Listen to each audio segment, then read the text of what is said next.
conferencia, la empresa ABS Global es quien nos ayuda para que esto sea posible, a quien agradecemos públicamente.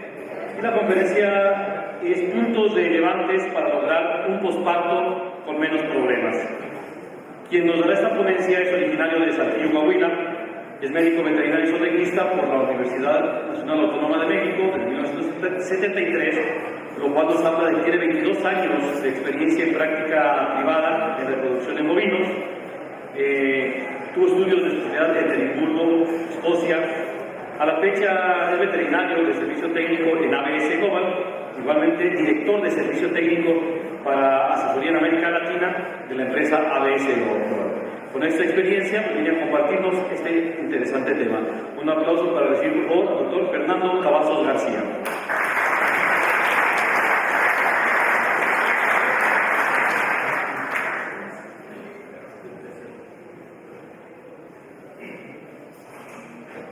Bien, buenas tardes a todos. Antes que nada, un agradecimiento muy especial a nuestros organizadores, a los colegas organizadores de este evento, que amablemente por segunda ocasión me han invitado a estar aquí, a este estado que me encanta venir cada vez que puedo. Bien, el tema que me corresponde hablar ahora a mí es sobre algunas cuestiones claves para tener un posparto menos problemático. Cuando hablo de un posparto menos problemático, bueno, la intención es hablar de una transición saludable, es decir, con una menor incidencia de enfermedades posparto, lograr que las vacas estén listas para gestar de nuevo en un tiempo más corto, como ya mencionó el doctor Hernández Cerón, y tener también un buen inicio de la lactancia, es decir, que la vaca despegue en forma apropiada y que vaya incrementando su producción de leche en forma adecuada. Voy a abarcar tres grandes partes: lo que se puede hacer en el preparto, en el parto mismo y luego obviamente en la fase de vacas frescas del posparto. Comenzando con la primera parte, vamos a hablar primero un poco sobre la acidosis metabólica que normalmente se induce en las vacas para tratar de evitar problemas de hipocalcemias. Esa acidosis metabólica la buscamos por la sencilla razón de que si la hormona del paratiroides, que es la que va a controlar los niveles de calcio y que va a lograr aportar más calcio del intestino y movilizar calcio del esqueleto del animal para nivelar los niveles de calcio que la ubre está robando a 30 y tantos gramos diarios. Esta hormona es la que controla esto, actuando tanto a nivel de esqueleto como a nivel de riñones, para que los riñones transformen esta vitamina D en hidroxivitamina D, que es la que va a accionar en el intestino para poder absorber más calcio. Lo que sucede es que esta hormona, para poder hacer su función, requiere un pH ligeramente ácido. Y entonces la hormona tiene que unirse a los receptores de las células donde tiene que actuar para producir en las células donde va a actuar la acción que tiene que hacer, que al final de cuentas es la producción de este AMP cíclico. Sin embargo, hay dos condiciones importantes para que realmente la hormona del paratiroides pueda hacer su función. Una es que haya un pH ligeramente ácido, por lo menos no alcalino, que sea abajo de 7, de 7.2, pero es muy importante que haya presencia de magnesio, porque es muy importante el magnesio para que esta unión se lleve a cabo. En cualquiera de los otros dos escenarios, ya sea que el pH está por arriba de 7.2, aunque haya niveles de calcio normal, de magnesio normales, o bien, aunque haya un pH más o menos apropiado, pero en presencia de una hipomagnesemia, niveles de magnesio inapropiados, en ninguno de estos dos escenarios va a poder actuar la hormona del paratiroides, y es por eso que se busca tener esa acidosis metabólica en la vaca en el periodo de preparto, obviamente. Es importante porque se ha visto últimamente que aunque no haya muchas hipocalcemias clínicas, sí puede haber un porcentaje alto de vacas a las que se les bajan los niveles por debajo de este nivel y que entonces tienen una hipocalcemia subclínica, y esas vacas tienen problemas porque el calcio tiene funciones fisiológicas muy importantes en los músculos lisos. Obviamente el útero no va a poder arrojar los lóquios a la misma velocidad, a la velocidad que se requiere. El calcio es muy importante en el sistema inmune, en la función de los neutrófilos, y también, obviamente, al haber una hipocalcemia, las vacas con hipocalcemia van a presentar muchísimo más metritis que las vacas que tienen niveles de calcio más bajos. Y también, desgraciadamente, se incrementa la movilización de lípidos cuando hay hipocalcemia subclínica. Entonces, en la actualidad se están utilizando mucho los suplementos de calcio orales, principalmente en forma de bolos de cloruro de calcio, y aún en los actos en donde se tiene excelente control de las hipocalcemias, es decir, en actos que tienen nutricionistas muy buenos y que tienen todo muy bien controlado, aún en esos actos puede haber hasta 20% de hipocalcemias subclínicas. Entonces se recomienda, aún en los más bien manejados, darles los suplementos de calcio oral cuando menos a las vacas de alto riesgo. Y las vacas de alto riesgo de padecer hipocalcemia subclínica son las que parieron chuecas, o las que están ya en el corral de reto con problemas de locomoción, las que están muy delgadas, las que estuvieron en el periodo seco muy largo, es decir, vacas que a lo mejor se secaron antes de tiempo por baja producción, porque generalmente estas vacas tienden a estar muy gordas, y como ya mencionó el doctor Joel muy atinadamente, los problemas de partos gemelares se han estado incrementando y es ahora muy común que haya partos gemelares. Estas son las vacas que se consideran de alto riesgo, a las que podría valer la pena adoptar la medida de darles bolos de calcio oral al día siguiente de parirlas. El magnesio, como ya mencioné, es muy importante y se entiende por hipomagnesemia cuando los niveles en la vaca se bajan debajo de este nivel. Los niveles normales son estos, y la hipomagnesemia afecta de dos grandes maneras. Se reduce, como ya dijimos, la secreción de la hormona del paratiroides en respuesta a los niveles bajos de calcio, pero también se reduce la sensibilidad de los tejidos, tanto el óseo como el renal, a la hormona del paratiroides. Y hay que recordar que el potasio sigue siendo el villano de la película, porque no solo nos provoca lo contrario a una acidosis metabólica, sino que nos alcaliniza el metabolismo, pero el potasio también en el tracto digestivo, cuando está en altas concentraciones, afecta a la absorción del magnesio. Entonces nos puede afectar por los dos lados.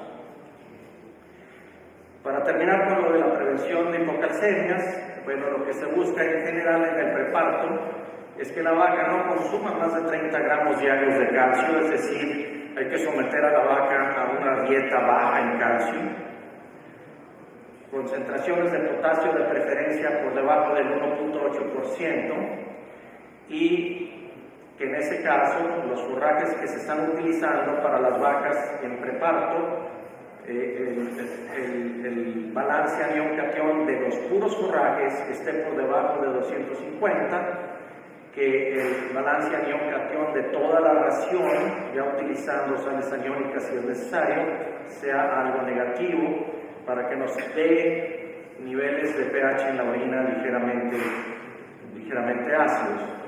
Es muy importante mantener niveles de magnesio de por lo menos 0.4% y que la concentración de fósforo no sea excesiva, de preferencia mantenerlo como máximo al 0.3%.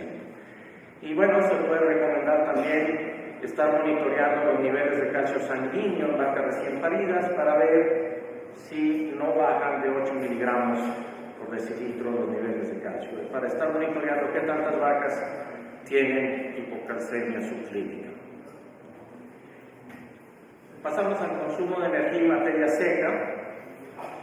Lo importante también en el preparto es mantener a la vaca con un consumo de energía únicamente el necesario, es decir, que la vaca esté en un balance de energía neutro y no que esté comiendo energía de más, porque se ha visto que estas vacas que comen energía de más tienen un apetito mucho más deprimido, luego el balance negativo de energía es mucho más profundo y tardan muchísimo más días en volver a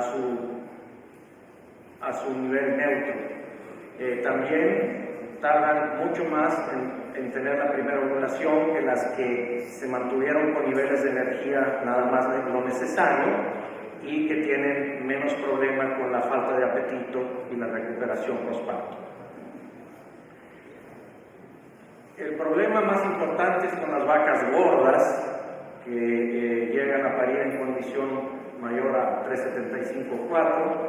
Estas vacas pierden mucho más el apetito antes del parto y la pérdida es más severa. También comen menos después de paridas y es importante no dar energía de más en el periodo seco, ya que esto impacta negativamente el consumo de materia seca antes y después del parto. Y bueno, en ese caso, tratar de administrar paja de trigo para poder disminuir la densidad de la ración y no dar niveles excesivos de energía. En cuanto al consumo de alimento, es muy importante cuidar desde el preparto el consumo de alimento, ya que se ha visto que hay una íntima relación entre lo que las vacas comen antes de parir y la presencia de metritis.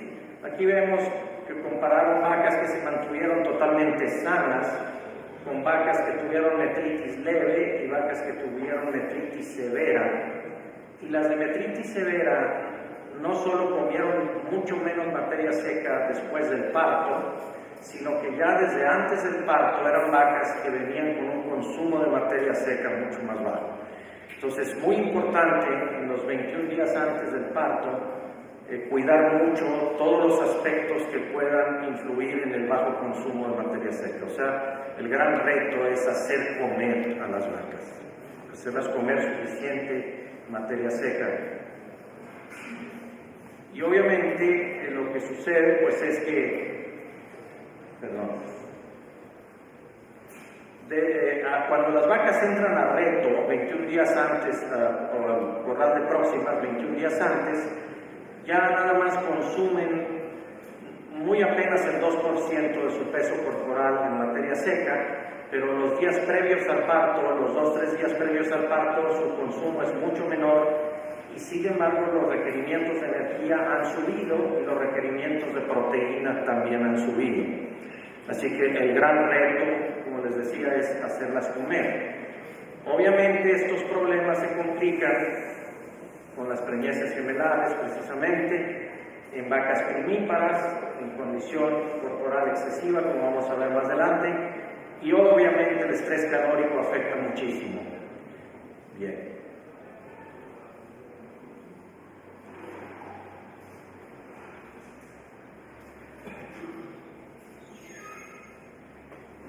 Entonces, en el corral de próximas, bueno, los nutricionistas tienen que tratar de mantener un consumo de materia seca arriba de los 9,5-10 kilos, lo más que se pueda arriba de 9,5-10 kilos, y mantener los niveles de fibra detergente neutra y de carbohidratos no de fibra, y deben comer las vacas por lo menos 900 gramos de proteína al día.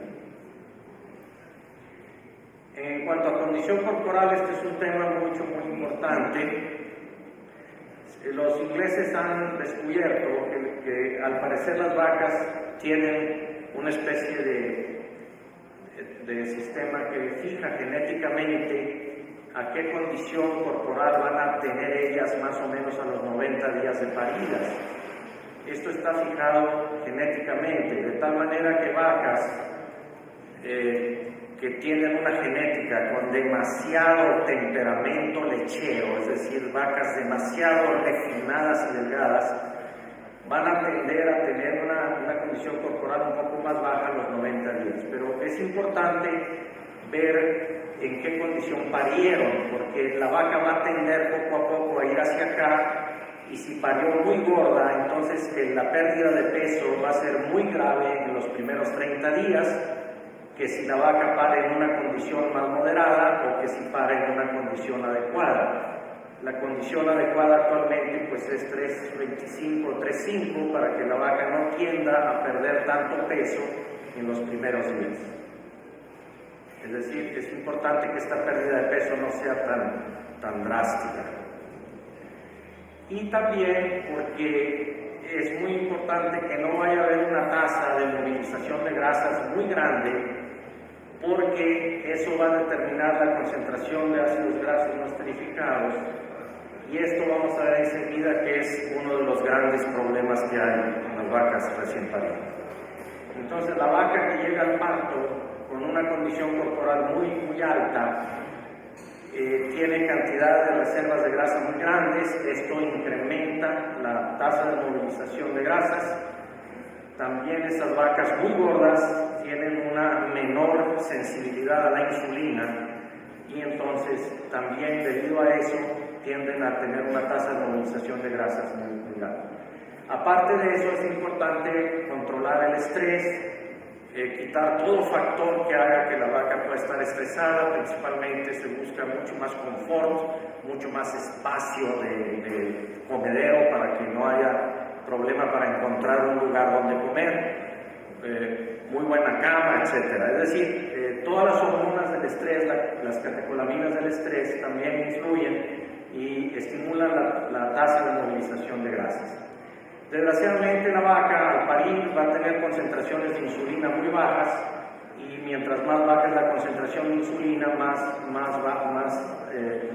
movilización de grasas va a tener. Se sabe o se ha encontrado que la niacina y el cromo y el control del consumo de energía preparto pueden ayudar a que no haya una resistencia de insulina tan grande en las vacas cuando paren. Entonces, la insulina juega un papel muy importante y obviamente influyen las concentraciones de insulina, pero también la sensibilidad que tengan los tejidos de la vaca a la insulina. Generalmente, si la concentración es alta de insulina, la vaca tiende a almacenar grasas. Si la concentración es baja, la vaca tiende a movilizar grasas, obviamente. Y si la sensibilidad de insulina es alta, la vaca deposita grasa. Y cuando la sensibilidad de insulina es baja, es decir, hay resistencia a la insulina, la vaca moviliza grasa. Desgraciadamente, ese es el escenario de una vaca en los primeros días de parida. Bajos niveles de insulina y bajos niveles de sensibilidad a la insulina. Y por lo tanto, la vaca va a tener un incremento en la concentración de ácidos grasos no esterificados en su sangre. Minimizar el estrés en el preparto, como ya dijimos, pues es más bien manejo, instalaciones, suficiente agua limpia, suficiente cama, etc. Es decir, son vacas a las que se va a tener que poner una especial atención en cuanto a minimizarles todo tipo de estrés. Por ejemplo, desde el punto de vista de la movilización de los animales, no moverlos. Obviamente no se aplica todo esto a establos pequeños o medianos, pero en establos grandes, pues tratar de no moverlas una vez por semana, grupos de mínimo de 10 vacas. no mover en los 10 días previos ya al parto, sino que la vaca sea movilizada al corral de próximas 21 días por lo menos antes de parir. Mover al corral ese entre 21 y 27 días antes de parir, y en vacas que se sabe que traen gemelos puede ser antes, y en los días de mucho calor puede ser hasta 30-34 días antes del parto. Mucho espacio al comedero, mucho espacio para descansar y una cama limpia, seca y confortable donde echarse. Y obviamente minimizar cualquier otro tipo de estrés, ¿no? En el monitoreo normal, en el preparto, está relacionado con lo que acabo de mencionar, y es que las vacas logren estar en el corral de próximas por lo menos 90% de ellas estén ahí por lo menos 2 semanas. Esto se debe a que muchas vacas paren antes de lo que uno quisiera y entonces no alcanzan a estar en el corral de reto suficientes días. Pero sí debemos buscar que una gran mayoría de ellas logren estar por lo menos 2 semanas, que el consumo de materia seca sea de casi 12 kilos en vacas adultas o de 10,5 kilos en novillas, y que las vacas no tengan mucha manera de hacer selección de la ración, cuidando los niveles de forraje y el tamaño del forraje, la humedad, etc. Muestrear con las charolas para comprobar esto, y una densidad de población apropiada, que el corral no esté muy lleno, que haya por lo menos 76 centímetros de comedero por vaca y suficiente espacio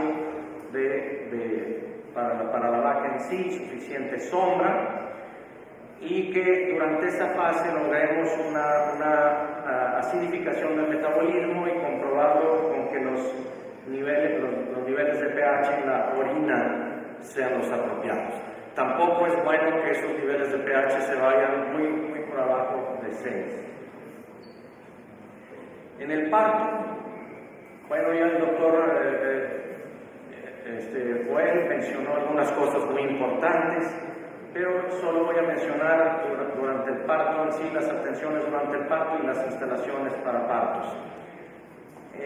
Lo que sucede es que muchas veces los parteros que tenemos, nuestra gente es muy hábil, son muy hábiles, logran tener una destreza impresionante para lograr atender los partos, pero lo hacen de una manera totalmente empírica, sin que nadie les haya explicado ningún detalle, y es importante que tengan algunos conocimientos básicos de cuáles son las fases del parto, cuánto duran, en qué momento ya considerar que la vaca está entrando en su fase de expulsión, cuánto tiempo darle en la fase de expulsión, en fin, que la gente pudiera tener una preparación un poquito mayor, porque sí sabemos que llegan a tener mucha habilidad, mucha destreza, pero la curva de aprendizaje de ellos es muy lenta. Y mientras dura esa curva de aprendizaje se pierden muchas crías y se lastiman de más a las vacas. Y las instalaciones, bueno, tener instalaciones apropiadas. Algunas cosas que han funcionado es tener áreas en donde la vaca va a entrar ya cuando está comenzando la fase de expulsión, es decir, la vaca va a entrar aquí y va a parir en las siguientes 2-3 horas. Y en esta área se tiene una cama de paja suficientemente gruesa, limpia, y la vaca ya entrando, cuando está iniciándose su fase de expulsión, generalmente el parto ya no se le interrumpe mucho, continúa pariendo, para en un ambiente muy limpio, la cría nace en un ambiente también muy apropiado. Generalmente estas áreas, estos parideros no son individuales, sino que son parideros comunales en donde pueden llegar a estar pariendo hasta 8 o 10 vacas a la vez. Obviamente hay que diseñarlos del tamaño apropiado y se ponen junto a un área en donde se tengan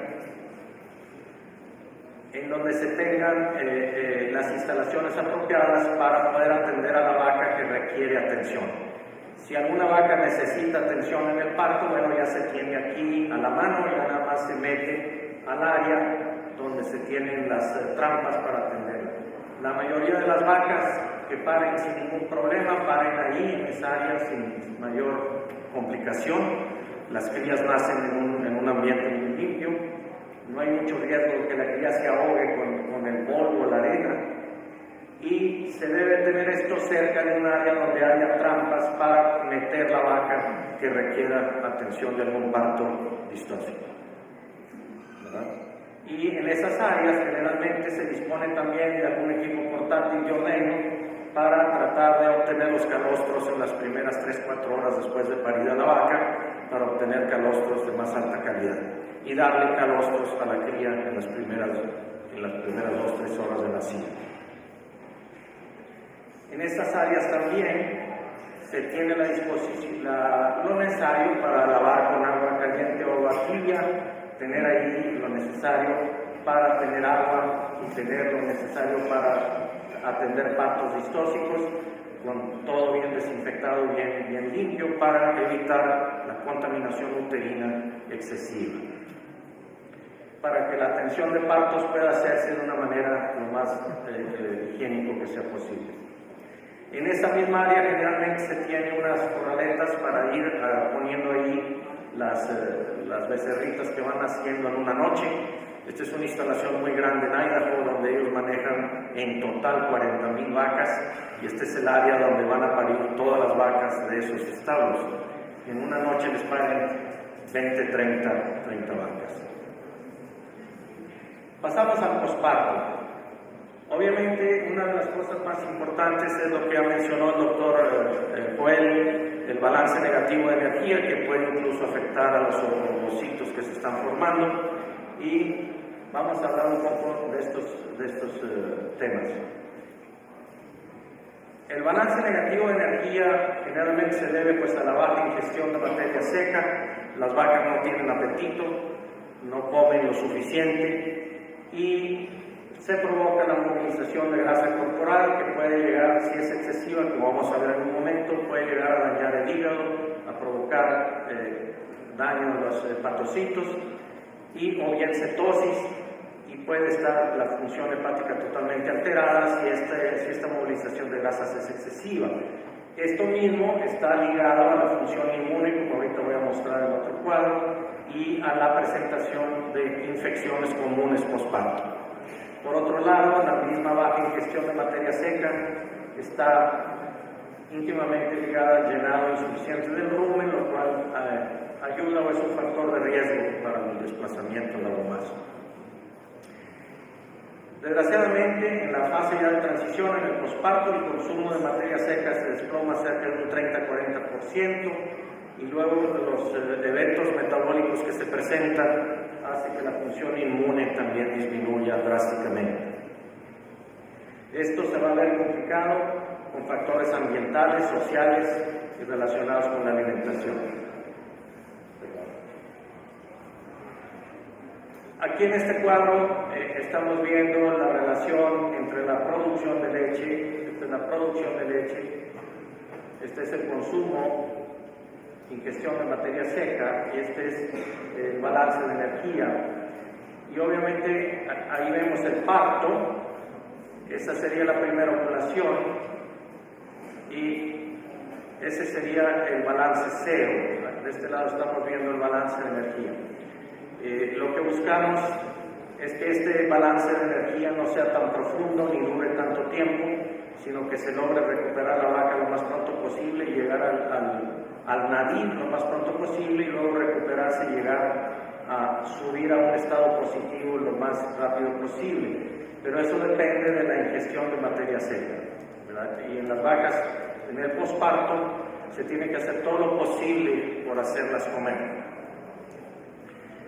En este cuadro vemos la parte en donde hay una homeostasis metabólica, es decir, el área en donde la vaca todavía está controlando bien los problemas, pero puede brincar al área ya de inflamación, en donde ya la vaca está teniendo un descontrol grave. Vemos que después del parto, los niveles de glucosa van bajando. Cuando los niveles de glucosa llegan a un cierto nivel, se empiezan a aumentar los ácidos grasos no esterificados, porque la vaca empieza a movilizar grasas de sus reservas corporales. Esto es normal hasta cierto punto, y en esta parte de acá lo que está sucediendo es que cuando la insulina es alta, la actividad de las lipasas disminuye y por lo tanto la liberación de ácidos grasos o la movilización de grasas es muy baja, muy baja. Es decir, la liberación de ácidos grasos es muy baja. Conforme los niveles de glucosa se van desplomando, la insulina en sangre va bajando, eso activa las lipasas y por lo tanto se empiezan a movilizar grandes cantidades de ácidos grasos. Hasta este punto es muy normal y la vaca lo puede controlar, y mientras no pase de aquí y la vaca no dure demasiados días en ese estado, la vaca no tiene mucho problema. Cuando la vaca ya pasa a este nivel, ya va a haber incluso una mayor resistencia a la insulina, las actividades de la lipasa se incrementan al doble, se liberan muchísimo más ácidos grasos y la vaca entra a un estado en el que ya va a haber afectación de los sistemas inmunes, o sea, va a haber una disfunción de los sistemas inmunes que controlan la inflamación. Bien. Y se van a generar ciertos factores de inflamación, como es ¿cómo se llama? El factor de necrosis tumoral alfa, y que ya representa un estado en el que la vaca va a tener problemas. Últimamente, bueno, se ha descubierto que están íntimamente ligados el sistema endocrino con el balance negativo de energía y con el sistema inmune. De tal manera que el balance negativo de energía obviamente lo está provocando una mucho mayor demanda de energía por la síntesis de la leche, con un mucho menor consumo de materia seca. La vaca entra en balance negativo de energía. Aquí interviene la hormona del crecimiento y aquí interviene la insulina y el estrés, ¿verdad? Y que van a provocar la liberación, o sea, el movimiento o la movilización a gran escala de ácidos de grasas, con la generación de ácidos grasos libres. Y si esto es excesivo, como ya vimos en el cuadro anterior, la función de las células inmunes se desploma, viene un proceso de inflamación en donde se van a liberar ciertos factores proinflamatorios que van a hacer que el hígado aumente la producción de proteínas de reacción aguda.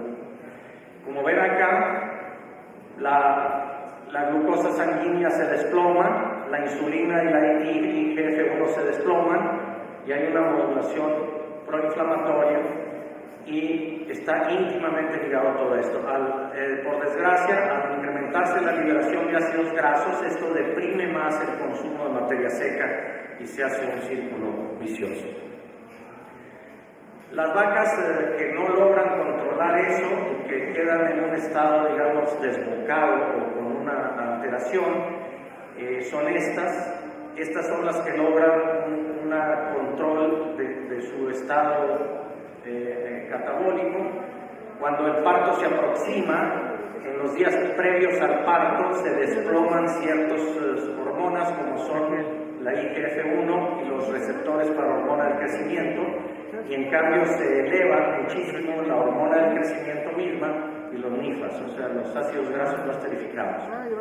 Esto es normal por unos días, pero lo ideal es que a los cuantos días del parto la vaca vuelva a su estado normal y estos vuelvan a su nivel cada quien, y no queden en esta situación en donde la vaca continúa en un estado catabólico, movilizando grasas. Y es cuando vienen los problemas de cetosis subclínica. La insulina juega un papel muy importante debido a que interviene en la generación de esta hormona metabólica, el IGF-1, y para que el hígado la produzca necesita receptores de hormona del crecimiento, y para que estos receptores se expresen generalmente se requiere la presencia de insulina.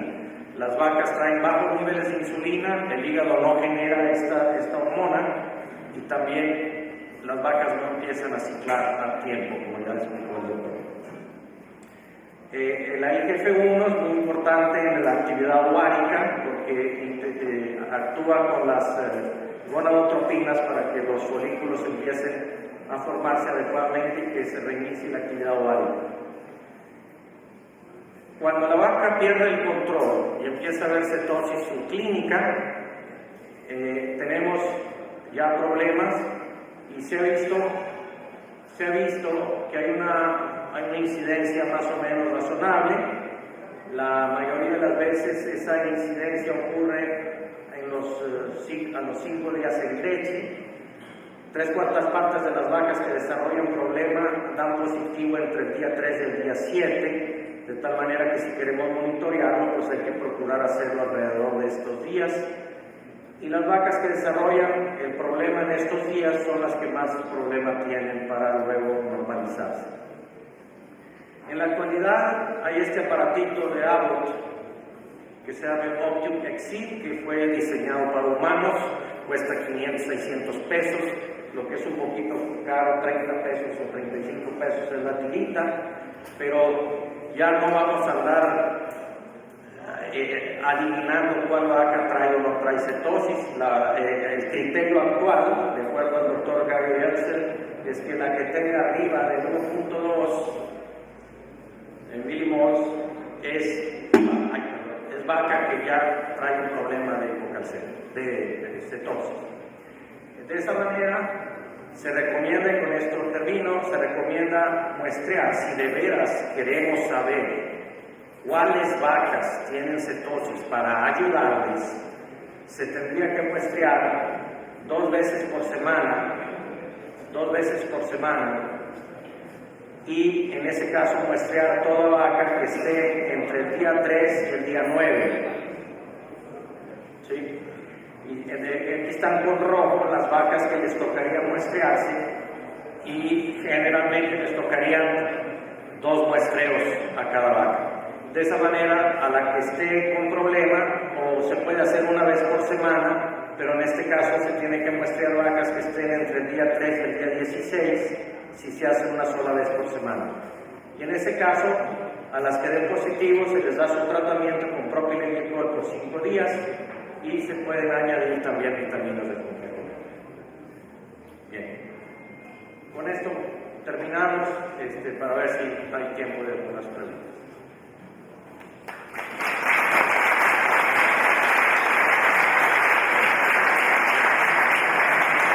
Pues muchas gracias por su participación.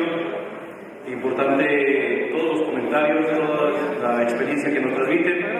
Se le entrega de parte de la asociación de Amberak un reconocimiento y un detalle, siendo constancia del agradecimiento. Se lo entrega el médico veterinario Antonio Torres Padilla, quien es presidente de la asociación. Pues un fuerte aplauso, agradeciendo